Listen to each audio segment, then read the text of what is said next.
यदा यदा हि धर्मस्य ग्लानिर्भवति भारत अभ्युत्थानम् अधर्मस्य तदात्मानं सृजाम्यहम् परित्राणाय साधूनां विनाशाय च दुष्कृतां धर्म संस्थापनार्थाय संभवामि युगे युगे। হস্তিনাপুর তো রাস্তার উপর নিজের দু চোখ মেলে দিয়ে মহারানী কুন্তী, পাণ্ডুপুত্র আর কুরুকুলবধূ দ্রৌপদীর প্রতীক্ষা করে চলেছে। প্রত্যেক প্রদীপের শিখা মাথা উঁচু করে উঠিয়ে সূর্যের দিকে তাকিয়ে দেখছে। রাস্তা নিজের মর্যাদা ত্যাগ করে ওদের স্বাগত জানানোর জন্য আগে এগিয়ে যেতে চাইছে, কিন্তু রাজভবনের নিদ্রা প্রায় উড়ে গেছে। দুর্যোধন রাগের চোটে ছটফট করছে। গান্ধার নরেশ শকুনি কোনো নতুন চালের চিন্তায় জেগে রয়েছেন। গান্ধারী এই জন্য জেগে রয়েছেন কারণ ধৃতরাষ্ট্রর নিদ্রা উড়েই গেছে, কিন্তু তিনি গান্ধারীকেও এর কোনো কারণ বলছেন না। রাজভবনের জন্য এইটা সংকটেরই সময়, কিন্তু পিতামহ ভীষ্মর জন্য প্রতীক্ষার এই দিন আর রাতগুলো একটু বেশি ভারী হয়ে যাচ্ছে।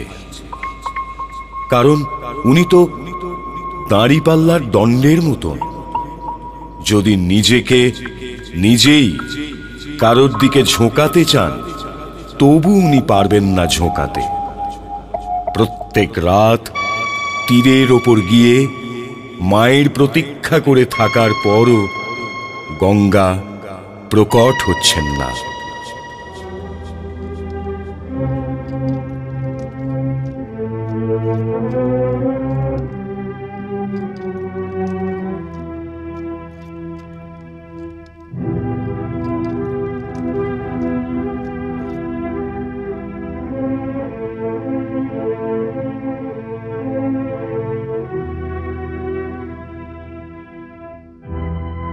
মাতা, সংকটের এই সময় আপনিও আমাকে ত্যাগ করেছেন। আমি সংকটের এই সময় কি করব? ধৃতরাষ্ট্র আবার আমাকে দিয়ে কোনো না কোনো অন্যায় করিয়ে নেবে। একটা বনে দুটো সিংহ, একটা ময়ানে দুটো তলোয়ার, আর একটা রাজ্যে দুজন যুবরাজ তো থাকতে পারে না মাতা। দুটো তলোয়ারই হচ্ছে আমার। দুজনের সাথেই কুরুবংশের মর্যাদা জড়িয়ে আছে। এই দুই তলোয়ারের কোনোটাকেই ভেঙে যেতে দেখতে পারবো না মাতা। আমি চাইছি না মাতা যে রণভূমি সাজানো হোক, আর আমাকে দুর্যোধন আর যুধিষ্ঠির দুজনের মধ্যে থেকে কোনো একজনের পক্ষ নিয়ে যুদ্ধ করার সিদ্ধান্ত নিতে হোক। আমায় পথ দর্শন করান মাতা, আমায় সহায়তা করুন মাতা। পূর্বের দিনগুলোর মতন আমায় আজ আবার নিরাশ করে ফিরিয়ে দেবেন না, নিরাশ করে ফেরাবেন না মাতা, ফেরাবেন না।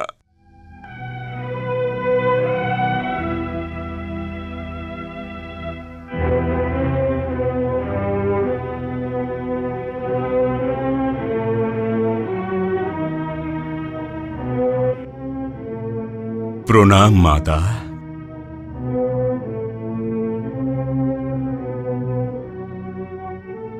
আমার কি কোনো ভুল হয়ে গেছে মাতা? তুমি কাপুরুষের মতন সংকটকালে প্রত্যেক সময় মায়ের কাছে কেন চলে আসো পুত্র? যে প্রতিজ্ঞা তুমি করেছিলে ওটা আমাকে জিজ্ঞাসা না করে করেছিলে। নিজের পিতা ও হস্তিনাপুরকে যে অঙ্গীকার তুমি দিয়েছিলে ওটাও আমাকে জিজ্ঞাসা না করে দিয়েছিলে। তবে নিজের প্রতিজ্ঞা আর নিজের অঙ্গীকারের পরিণামের মুখোমুখি দাঁড়াও পুত্র। যথা আজ্ঞা মাতা, যথা আজ্ঞা। আর আমি আসবো না মাতা, এবার স্বয়ং আপনাকে আসতে হবে। প্রণাম মাতা।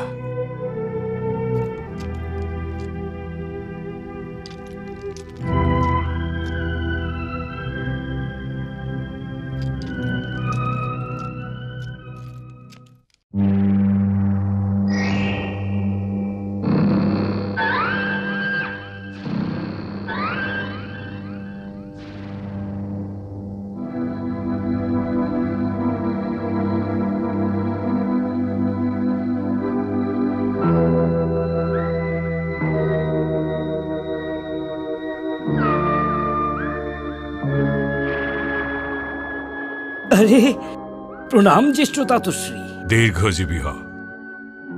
আপনি এত গভীর রাতে কোথা থেকে আসছেন?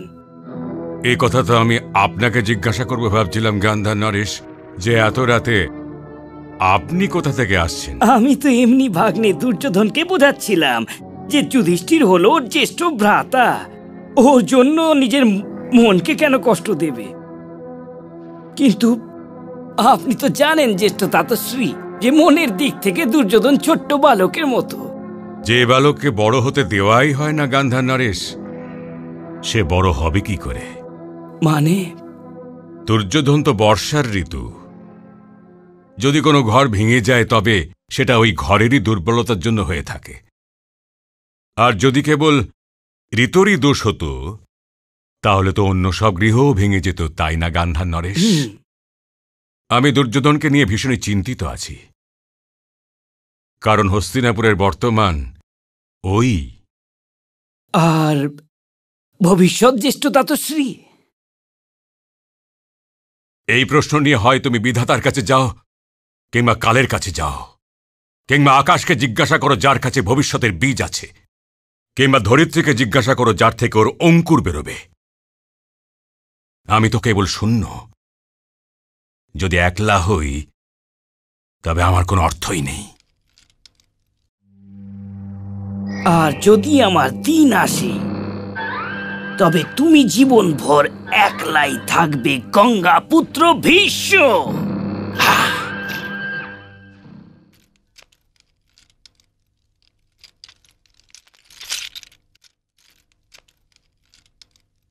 মামাশ্রী যা কিছুই বলুন না কেন, কিন্তু আমি এটা কখনোই সহ্য করতে পারবো না কর্ণ। কিন্তু তোমার মামাশ্রী কি বলেছেন? পিতামহ আপনি?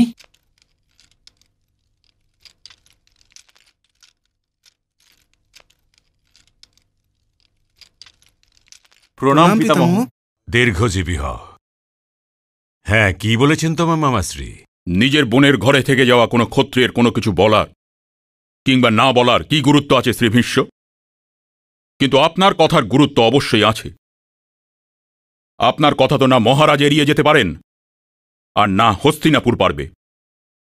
আপনার আজ্ঞার পালন এই কুরুপুত্রও করবে, আর ওই পাণ্ডুপুত্র। এটা আমাদের ঘর আর আমাদের পরিবারের সমস্যা অঙ্গরাজ কর্ণ। এই জন্য। বুঝতে পেরেছি, ক্ষমা চেয়ে নিচ্ছি।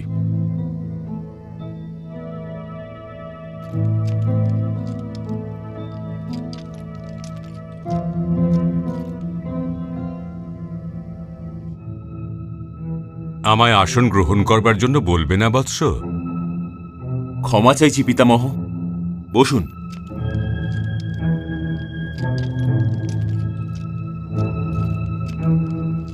তোমরা এখনো জেগে আছো কেন বৎস? জাগবো না তো আর কি করব পিতামহ? আমি তো পিতাশ্রীকে এটা কখনো বলিনি যে উনি আমায় ছোটবেলা থেকে এটা বলতে থাকেন যে বড় হওয়ার পর আমি হস্তিনাপুরের নরেশ হব। যুধিষ্ঠির তো আমার থেকে বড়ই, কিন্তু স্বয়ং আপনিও আমাকে কখনো এটা বলেননি যে ওই সিংহাসনের উপর যুধিষ্ঠিরেরই অধিকার। ভরত বংশের এটা তো পরম্পরা নয় বৎস। কেবল জ্যেষ্ঠপুত্র হওয়াটাই সবকিছু নয়, যোগ্যতাই প্রধান। যদি তুমি যুধিষ্ঠিরকে বড় ভাই বলে মেনে নিতে তবে কোনো সমস্যাই হতো না, কিন্তু তুমি তো ওকে নিজের প্রতিদ্বন্দ্বী ভাবো। প্রতিদ্বন্দ্বী তো বটেই পিতামহ, আর ক্ষত্রিয় হওয়ার জন্য কি আমার এটা কর্তব্য নয় যে আমি আমার অধিকারকে রক্ষা করি? অবশ্যই, অবশ্যই আছে, কিন্তু আজ তোমার অধিকার রক্ষা করাটা মহারাজের কর্তব্য, আর এই পরিবারের সব থেকে বড় হওয়ার জন্য আমারও কর্তব্য আছে। আর আমি আজ তোমাকে এই অঙ্গীকার করছি বৎস, যে আমি বেঁচে থাকাকালীন কেউ তোমার অধিকারকে লঙ্ঘন করতে পারবে না, কিন্তু নিজের অধিকারের সীমাটাকেও ঠিক রাখাটা তোমারই কর্তব্য। তবে আজ আমি কি হস্তিনাপুরের যুবরাজ নই? আমার যুবরাজ হওয়ার সাক্ষী তো স্বয়ং আপনিও পিতামহ। হ্যাঁ, আর আমি যুধিষ্ঠিরের যুবরাজ হওয়ারও সাক্ষী আছি। সেই জন্য আমি আপনাকে জিজ্ঞাসা করছি পিতামহ, যে আজকের পরিস্থিতিতে যুবরাজ কে? মহারাজ ধৃতরাষ্ট্রের পুত্র দুর্যোধন, নাকি পাণ্ডু পুত্র যুধিষ্ঠির? আর আমিও আপনাকে কথা দিচ্ছি পিতামহ, আপনি যে সিদ্ধান্ত নেবেন আমি তাকে গ্রহণ অবশ্যই করব। এই প্রশ্নটাতে আমাকে নিদ্রাহীন করে দিয়েছে পুত্র, কারণ এই অসম্ভবটাই তো আজকের কঠিন বাস্তব, যে তুমিও যুবরাজ আর যুধিষ্ঠিরও যুবরাজ। আর যুধিষ্ঠিরের ফিরে আসার পূর্বে এই সমস্যার বিষয়ে সিদ্ধান্ত নেওয়াটা প্রয়োজন হয়ে পড়েছে যে কে যুবরাজ থাকবে আর কে যুবরাজ থাকবে না। কিন্তু এই কথাও সর্বদাই মনে রাখতে হবে পুত্র, যে হস্তিনাপুর দুর্যোধন আর যুধিষ্ঠির দুজনের চাইতে অনেক বেশি গুরুত্বপূর্ণ। যখন তোমরা দুজন ছিলে না তখন এটা হস্তিনাপুর ছিল, আর যখন তোমরা দুজন থাকবে না তখনও হস্তিনাপুরই থাকবে।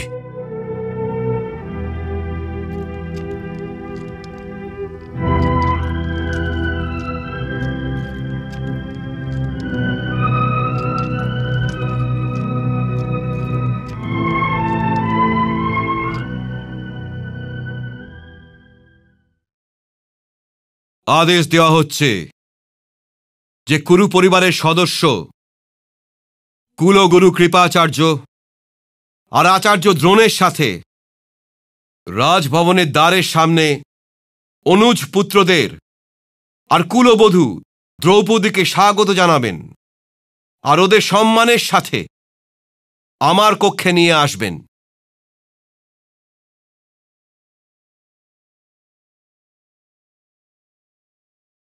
মহারাজ, আপনাকে কক্ষতে নিয়ে যাব? আপনি চলুন জ্যেষ্ঠ তাতশ্রী।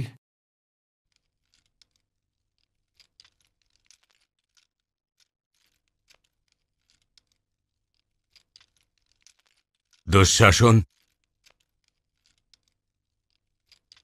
দুর্যোধন কোথায়? পিতামহ, উনি বললেন যে যতক্ষণ এই কথা সিদ্ধান্ত না নেওয়া হচ্ছে যে যুবরাজ কে হবে ততক্ষণ এই রাজসভাতে উনি আসবেনই না। দুর্যোধনের এরকম করা উচিত নয়। ভগবান হস্তিনাপুরকে রক্ষা করুন।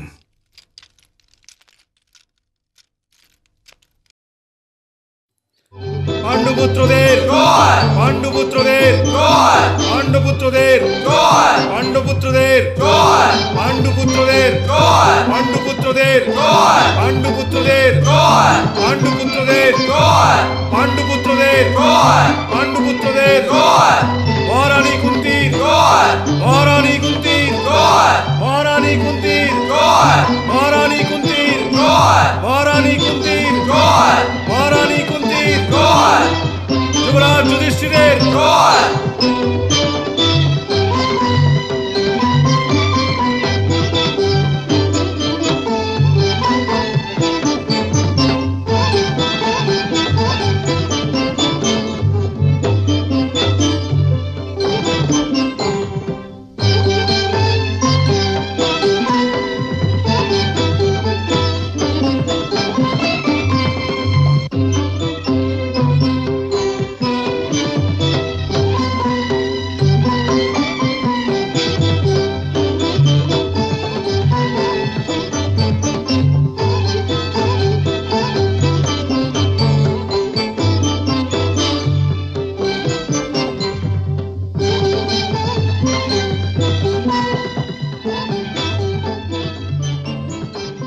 সর্বদা সুখী থাকো। দ্রৌপদী, জ্যেষ্ঠ কুরুবর গঙ্গাপুত্র ভীষ্ম পিতামহর থেকে আশীর্বাদ নাও। সর্বদা সৌভাগ্যবতী হও। কুলগুরু শ্রী কৃপাচার্যের থেকে আশীর্বাদ নাও দ্রৌপদী। অখণ্ড সৌভাগ্যবতী হও। এসো এসো।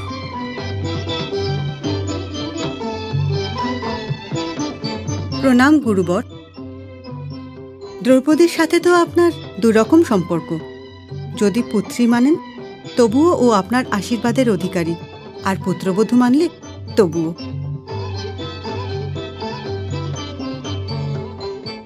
না এই ভাগ্য আমার আয়ত্তে আছে পুত্রে, আর না সৌভাগ্য। আমার কাছে তো শস্ত্র আর অস্ত্র ছাড়া কিছুই আর নেই। এই শস্ত্র কিংবা অস্ত্র চাইলে নিয়ে নাও। না না গুরুবর, শস্ত্র অস্ত্র দিয়ে কি করবে? ও কি আর যুদ্ধ করবার জন্য এসেছে? প্রণাম ছোট মাতাশ্রী। দীর্ঘজীবী হও। আমার প্রিয় পুত্র দুর্যোধন কোথায়? উনি ব্যস্ত আছেন। আচ্ছা আচ্ছা, তবে তুমি ওর পক্ষ থেকে নিজের বৌমণিকে স্বাগত জানাও। প্রণাম। দ্রৌপদী, ও হচ্ছে তোমার দেওর দুঃশাসন। আমাকে ভালো করে দেখে নিন বৌমণি।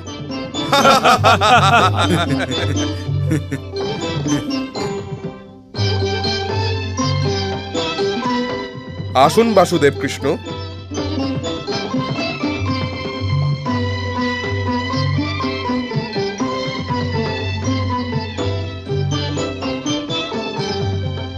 আপনার আশীর্বাদের ওপর কি আমার কোনো অধিকার নেই পিতামহ?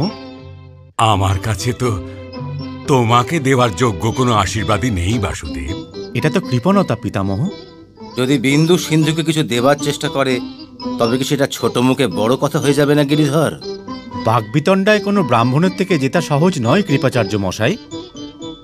তবে ঠিক আছে, আশীর্বাদ না নিয়েই চলে যাচ্ছি। চলুন দাদা, আপনিও চলুন।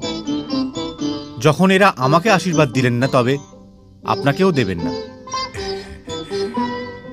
ভেতরে আসুন।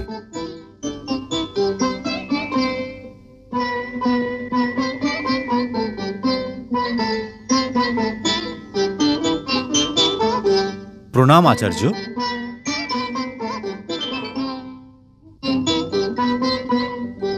প্রণাম কুলগুরু। চক্রবর্তী হও। প্রণাম পিতামহ। বিজয়ী হও। প্রণাম কুলগুরু। দীর্ঘজীবী হও। প্রণাম পিতামহ। দীর্ঘজীবী প্রণাম হও। কুলগুরু। প্রণাম। বলশালী থেকো। প্রণাম পিতামহ। দীর্ঘজীবী হও বৎস। দিগ্বিজয়ী হও। চিরজীবী হও। বুকে আসবে না পুত্র? আমার বস্ত্রে তো যাত্রা ধুলো রয়েছে পিতামহ। আপনার শ্বেত বস্ত্র ময়লা হয়ে যাবে। আমার শ্বেত বস্ত্র তো সর্বদা তোমার বস্ত্রের ধুলোর জন্য ব্যাকুল হয়ে থাকে পুত্র।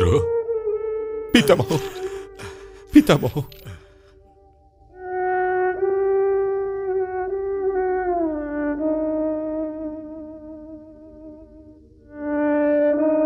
পিতামহ।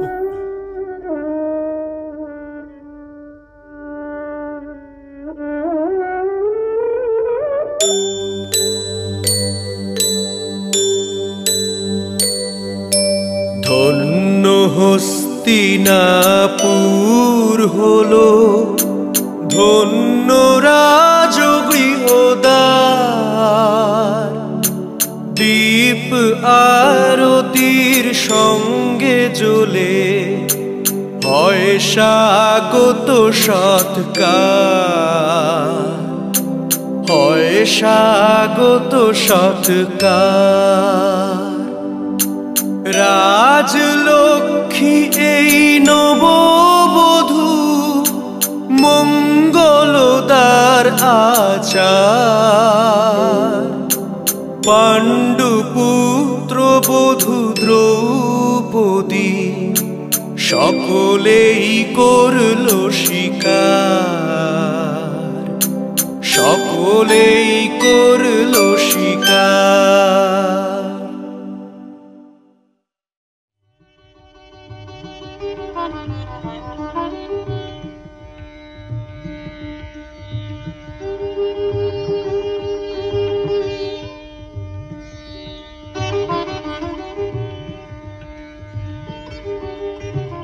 মাতাশ্রী, ওরা এসে গেছেন।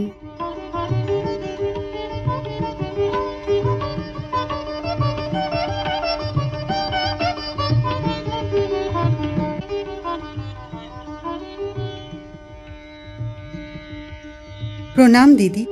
প্রণাম জ্যেষ্ঠ মাতাশ্রী। বৌমা, মাতাশ্রী, তোমার ছোট মা আর বড় যা দ্রৌপদীর স্বাগত জানাও।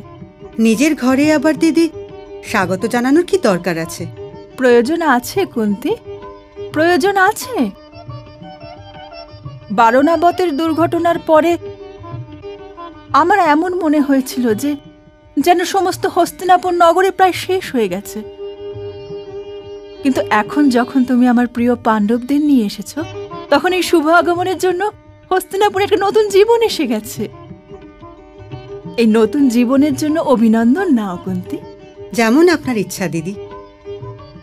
তুমি ছিলে না তখন দুর্যোধনের বিবাহের সময়ও আমার মন উতলাই হয়েছিল যে তুমি থাকলে তবে আমার পরিবর্তে সমস্ত দেখাশোনা করতে। আর আমি অনুভব করতাম যে যেন সবকিছু স্বয়ং আমি করছি। কুন্তি, এই তোমার পুত্রবধূ, তাশী রাজ্যের রাজকুমারী।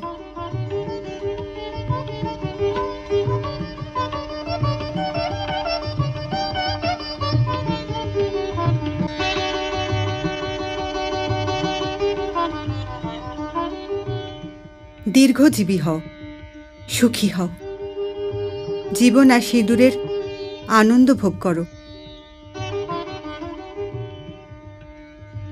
দিদি, আপনার পুত্রবধূ দ্রৌপদীর সাথে পরিচয় করুন। সৌভাগ্যবতী হও, তোমার কোল সন্তানদের নিয়ে আর সিথি সিঁদুরে ভরে থাকুক। চলো দ্রৌপদী, এখন জ্যেষ্ঠ পিতাশ্রীরও আশীর্বাদ নেবে চলো। আসুন দিদি।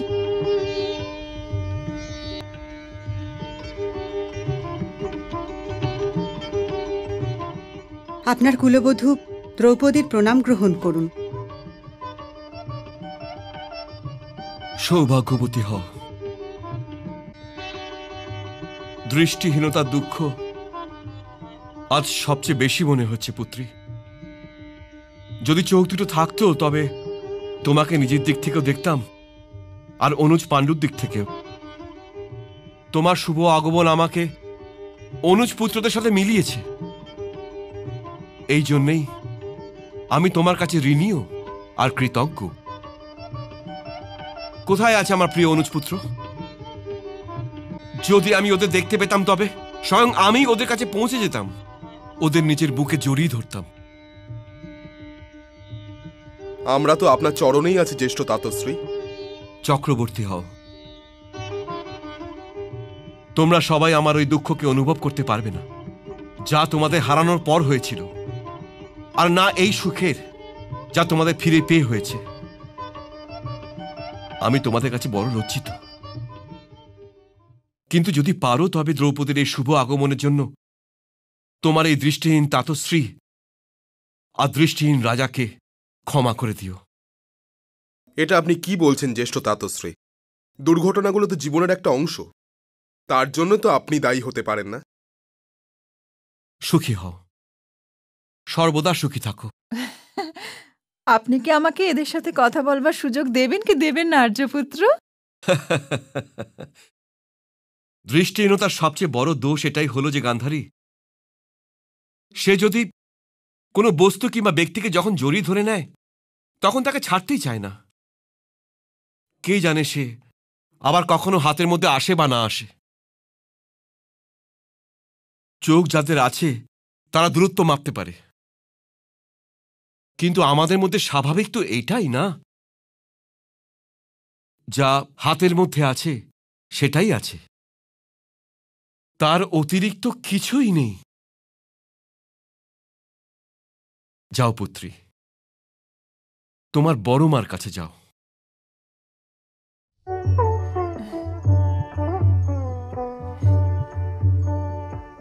কুন্তি, একবার নিজের চোখ দিয়ে আমাকে আমার পুত্রবধূর মুখটা কেমন বলো তো? রং তো আগুনের মতো দিদি। তবে তো আদরণীয় হবে। আর চোখ দুটো বড় বড় পদ্মের মতো। আরে, তুমি পুত্রবধূ এনেছো নাকি পূজার থালা?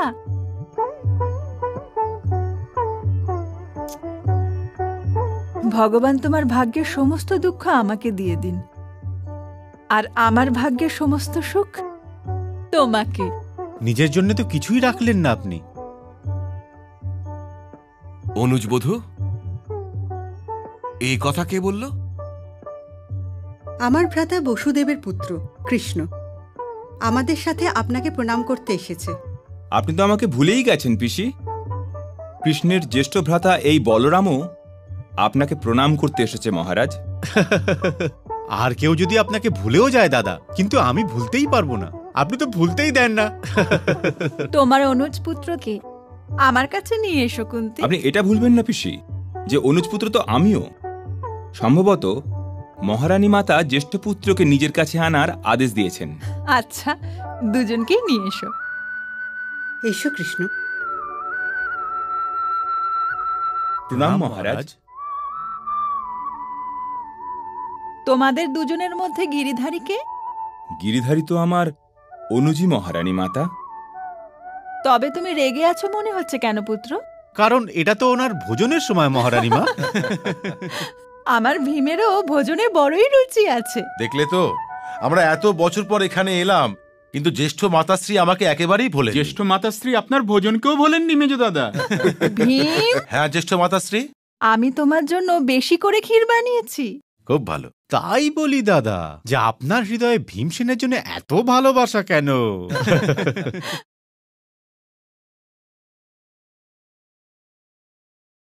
আপনার যাবার কি দরকার? যেতে তো হবেই অর্জুন। পিতাশ্রী আর মাতাশ্রীকে বোঝানোটা এত কঠিন কাজ নয়, কিন্তু সুভদ্রাকে বোঝানো বড়ই কঠিন কাজ। ফিরে যেতে যতটা সময় লাগাবো তত বেশি প্রশ্ন করবে। দাদাকে তো ভয় কোনো প্রশ্ন করতে পারে না, তখন শুধু ফেঁসে যাই আমি। আর ছোট বোনের অধিকার সেটা তো কিছু বেশিই হয়ে থাকে। মনে হচ্ছে সুভদ্রাকে একটু বেশি ভালোবাসেন আপনি। ওকে তো সবাই ভীষণ ভালোবাসে। দাদা তো প্রতিদিনই আমার সাথে লড়াই করতে থাকে ওর জন্য। দেখো কৃষ্ণ, আমি জ্যেষ্ঠ ভ্রাতা, তাই সুভদ্রার দেখাশোনা করার আমার অধিকার তোমার অধিকারের চেয়ে অনেক বেশি হওয়াই উচিত। কৃষ্ণ, এবার তো শুয়ে পড়ো। দাদা, আমি অর্জুনকে এইটা বলছিলাম যে আপনি স্বয়ং এই কথাটা মানেন যে সুভদ্রার দেখাশোনার জন্য আমার অধিকার আপনার থেকে অধিক। এটা আমি কখন বললাম? দাদা আমি না তুমি? দাদা তো আপনি দাদা, কিন্তু আমিও কিছু তো অবশ্যই। এটা আমি কখন বললাম যে তুমি কিছু নাও? আমি এখন থেকেই বলে দিচ্ছি, অর্জুন তুমি সাক্ষী রইলে, নয়তো মহারাজ কথা ঘুরিয়ে দেবে যে দাদা একথা আপনি কবে বলেছিলেন? সুভদ্রার জীবনের বিষয়ে সমস্ত সিদ্ধান্ত আমি নেব। আমি। দেখলে তো অর্জুন, এখন একে কেউ কিছু বলতে পারবে? কিন্তু দাদা এখন তো শুয়ে পড়ুন। আপনার জেগে থাকাটা কুরু রাজবংশের সুস্বাদু ভোজনের অপমান করা হবে। আর সুভদ্রা জীবনের বিষয়ে সিদ্ধান্ত নেবার দিন সামনে নিশ্চয়ই দাঁড়িয়ে নেই। শুয়ে পড়ুন। তবে স্বয়ং তুমি কেন জেগে রয়েছো? আপনি তো জানেনই দাদা, যখন আমাকে শুয়ে থাকতে দেখা যায় তখনও আমি জেগেই থাকি। কান পেতে শুনুন দাদা, আজ তো স্বয়ং রাতও জেগে রয়েছে। তুলার দণ্ড গঙ্গাপুত্র ভীষ্মের বুকের ওপর বিঁধে রয়েছে। তুমি চিন্তা করো না অর্জুন, যদি লাঠির আঘাতে জলের আলাদা হওয়ার থাকে, তাহলে লাঠির আঘাতে নিশ্চয়ই আলাদা হয়ে যাবে। এটা তো জীবন সাগর মন্থনের সময়। অমৃতের বিষ থেকে আলাদা হয়ে যাওয়াই উচিত।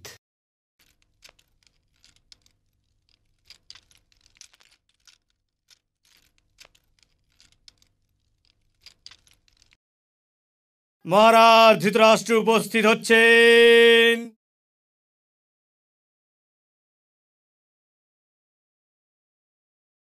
আসুন মহারাজ।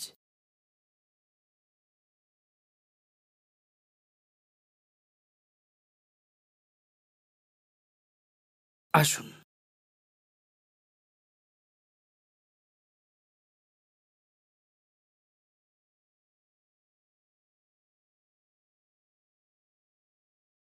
আসুন মহারাজ।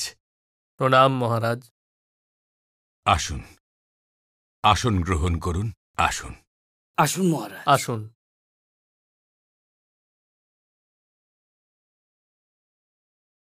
এখানে সামলে।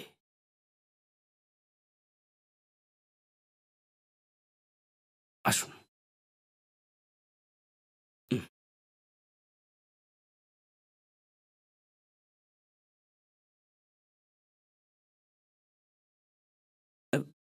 গুরু পরিবারের এই বৈঠকে অংশ নেওয়ার আমি অধিকারী নই।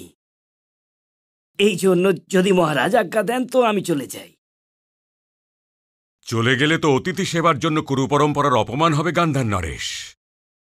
আসন গ্রহণ করুন। যথা আজ্ঞা। আপনি এখানে বসুন, বসুন।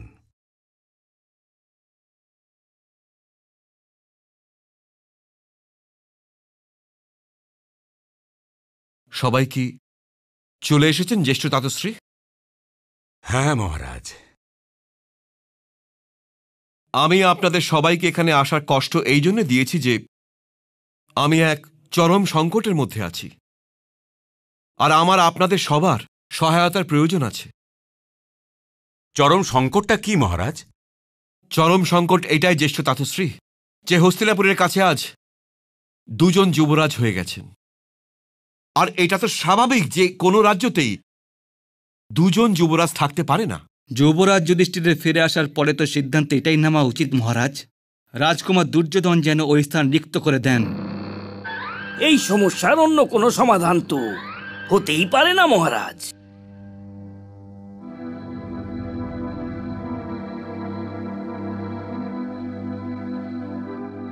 আমার এই প্রস্তাবের এটা অর্থ নয় যে আমি দুর্যোধনের পক্ষ নেওয়া ছেড়ে দিয়েছি। বৎস দুর্যোধনের মধ্যে তো আমার প্রাণ বসে আছে। আমি তো সর্বদাই এটাই চেয়েছি যে ও প্রথমে যুবরাজ তারপরে মহারাজ হোক। কিন্তু আজ এই চিন্তা হস্তিনাপুরের হিতার্থে তো নেই। আর তাছাড়া আমি এটা কিভাবে ভুলতে পারি যে আমার বোন গান্ধারী আজ এই হস্তিনাপুরের পাটরানী। এই জন্য হস্তিনাপুরের হিত আমার বোনেরও হিত। হ্যাঁ, এরপরে আপনারা যেমন ভালো বোঝেন। এই সমস্যা এতটা সহজ নয় গান্ধার নরেশ যে এত সহজে এটা সমাধান খুঁজে পাওয়া যাবে। তবে কি আপনি এটা মানেন না বিদুর যে রাজকুমার যুধিষ্ঠিরই আসল যুবরাজ? যুবরাজ তো যুধিষ্ঠিরই আছে আচার্যবর, কিন্তু আমাদের এটাও স্মরণ করা উচিত পাণ্ডবদের মৃত্যুর খবর পাওয়ার পর আমরা এই কক্ষতে বসেই সিদ্ধান্ত নিয়েছিলাম দুর্যোধনকে যুবরাজ করা হোক। আর আমার দুর্যোধন তো এই বিষয়টা নিয়ে আপনাদের কাছে কোনো প্রার্থনা পত্র নিয়ে আসেনি, অন্ততপক্ষে আমার তো মনে নেই। কি বিদুর মহাশয়? রাজপুত্রদের বিষয়ে প্রার্থনাপত্রের উপর নির্ভর করে সিদ্ধান্ত নেওয়াও হয় না গান্ধার নরেশ। তাছাড়া আমি ওই সভাতে উপস্থিত ছিলাম না। যদি থাকতেন তো কি করতেন? হয়তো আমি এই প্রস্তাব রাখতাম যে এই সিদ্ধান্ত নিতে এত বেশি শীঘ্রতা দেখানোর কোনো প্রয়োজনই নেই, কারণ এটা আগেই প্রমাণ হয়ে গেছে যে দুর্যোধনের যোগ্যই নয়। এখন এই প্রশ্নটা কেন তুলছ বিদুর? কেননা যা কিছু ঘটে গেছে সেটাকে আমরা ফিরিয়ে নিতে পারবো না। রাজনীতির এই অধ্যায় আবার ভালো করে পড়ো বিদুর। রাষ্ট্রের বিশেষ কোনো সিদ্ধান্তের ক্ষেত্রে কেবল তোমারই অধিকার থাকতে পারে না। তুমি আমার কাছে কোন সিদ্ধান্তের কথা লুকিয়েছ? আপনার কাছে নয় মহারাজ, আপনার কাছে নয়, আমার কাছে।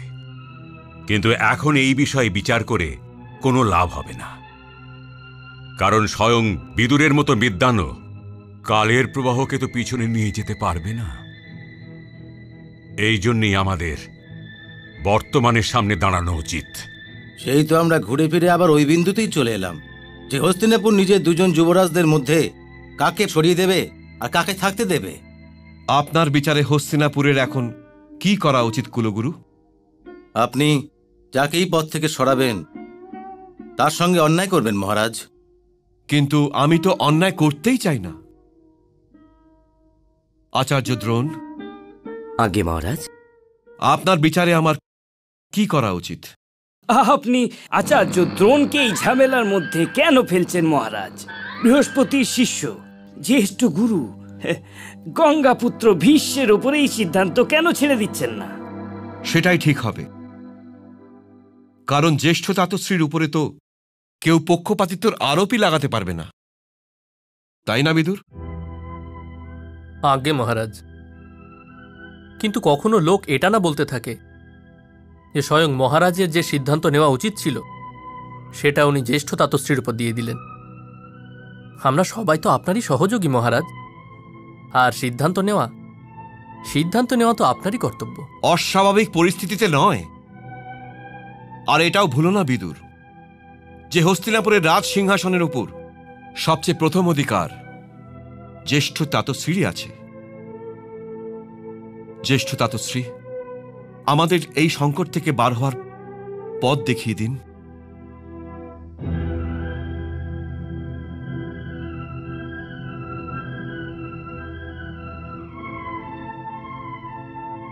ন্যায়ের প্রার্থনা এটাই মহারাজ, যেন কারোর সাথে অন্যায় না হয়। আর এখন আমি ভারাক্রান্ত হৃদয়ে হস্তিনাপুরের বিভাজনের প্রস্তাব রাখছি।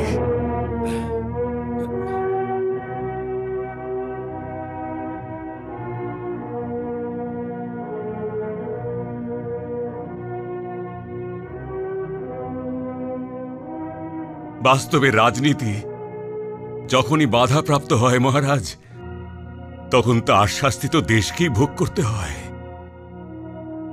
হস্তিনাপুরের রাজ্যকে আপনি দুজন যুবরাজের মধ্যে অর্ধেক অর্ধেক ভাগ করে দিন মহারাজ, আর আমাকে আজ্ঞা দিন যে আমি হস্তিনাপুরের এই দুর্ভাগ্যের সময় একান্তে থাকতে পারি। জ্যেষ্ঠ তাতশ্রী,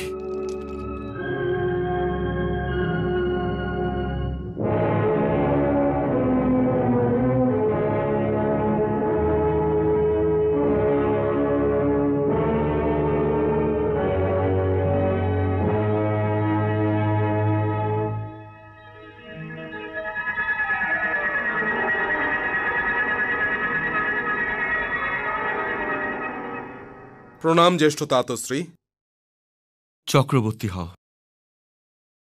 এসো পুত্র, এখানে বসো আমার কাছে।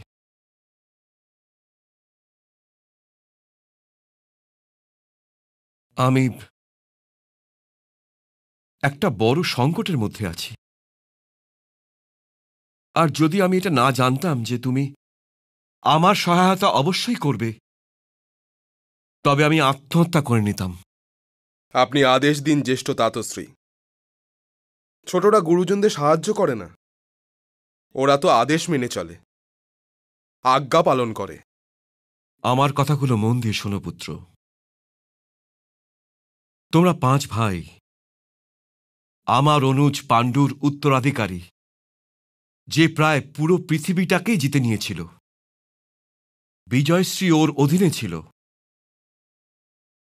কিন্তু যতক্ষণ আমি ওকে এটা বলিনি যে এই সিংহাসন গ্রহণ করো, ততক্ষণ ও এই সিংহাসন গ্রহণ করেনি, যদিও এই সিংহাসনের ওপর ওর অধিকারও ছিল। আপনি আমাকে কোনো ভূমিকা ছাড়াও আদেশ দিতে পারেন জ্যেষ্ঠ তাতশ্রী। এই ভূমিকার প্রয়োজন আছে পুত্র। এই সিংহাসন আমার নয়, আমি তো অনুজ পাণ্ডুর প্রতিনিধি মাত্র, কেবল প্রতিনিধি। আর আমি যে কোনো সিদ্ধান্ত নিয়ে থাকি সেটা অনুজ পাণ্ডুর তরফ থেকে নিয়ে থাকি। কিন্তু জ্যেষ্ঠ তাতশ্রী, আপনার স্বরে হতাশার সুর কেন? প্রশ্ন করো না পুত্র, তোমার জ্যেষ্ঠ পিতাশ্রীকে আজ বলতে দাও, কারণ এই সব আমি দুর্যোধনকে বলতে পারবো না। ওর অহংকার আমার আর ওর মাঝখানে দেওয়ালের মতো। আমার সমস্যা হলো পুত্র যে আমি প্রিয় হস্তিনাপুরকে কোনো সংকটের দ্বারে দাঁড় করাতে পারবো না। পূর্বপুরুষদের মুখ দেখানোর যোগ্যতা নিয়ে এখান থেকে যেতে চাই। যদি রাজ্যটা তোমায় দিয়েই দিই, তাহলে দুর্যোধনের অহংকার বাধা হতো, আর যদি রাজ্য দুর্যোধনকে দিয়ে দিই, তবে তোমার সাথে অন্যায় করা হবে।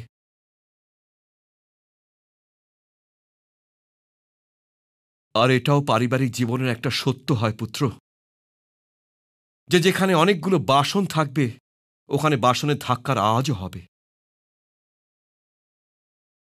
সেই জন্য ওদের আলাদা করেই দেওয়া উচিত। সেই জন্য এই সিদ্ধান্ত নেওয়া হয়েছে যে হস্তিনাপুর রাজ্যকে বিভাজন করে দেওয়া হোক। রাজ্যের বিভাজন জ্যেষ্ঠ তাতশ্রী? আপনি আমার ভাগের অংশটুকু অনুজ দুর্যোধনকে দিয়ে দিন, কিন্তু রাজ্যের বিভাজন করবেন না জ্যেষ্ঠ তাতশ্রী, করবেন না বিভাজন। না পুত্র, আমি তোমার সাথে কোনো অন্যায় করতে পারবো না। আমি তোমাকে হস্তিনাপুরই দিতাম, আর দুর্যোধনকে যজাতির রাজধানী দিয়ে বলতাম যে তুমি যুধিষ্ঠিরের অনুজ হও আর যাও ওখানে গিয়ে খাণ্ডবপ্রস্থকে বানাও। কিন্তু ও জেদ করত আর বলতো আমাকে ওর সাথে যেতে।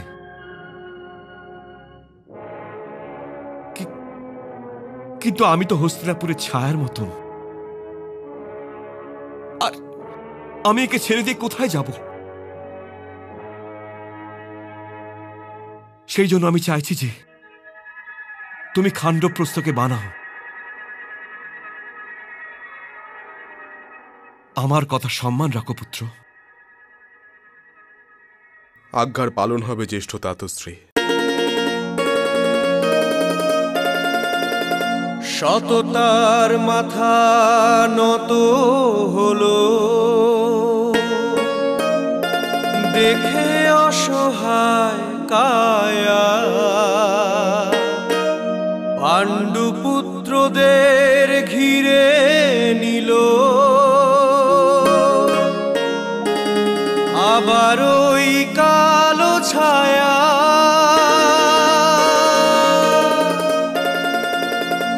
পুত্র প্রেমের স্বার্থতে অন্ধ ধৃতরাষ্ট্র নিজেকে দেখিয়ে বড় অসহায় করে বিভাজন রাষ্ট্র।